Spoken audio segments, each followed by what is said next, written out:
Hi everybody, Kim and I are going to show you how to download Push-to-Talk on your computer today so that you'll be able to just press your space bar to go to be able to mute and unmute yourself on Google Meet.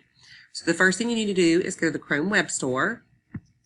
Kim's going to talk me through it. Okay, so you're going to search for Push-to-Talk.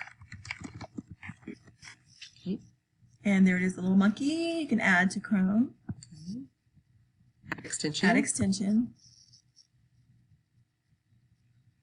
This icon will be visible. Okay. Yes, we want it visible. And so it says added. It's already added. Okay. Okay, so now when I go to Google Meet, so go ahead and join. Go ahead and rejoin. Go ahead and rejoin it. Okay, you'll notice. Okay, so now I'm muted and I can just click on, it's awesome. I can just click my space bar to mute and unmute. That's great. Yes. Easy peasy.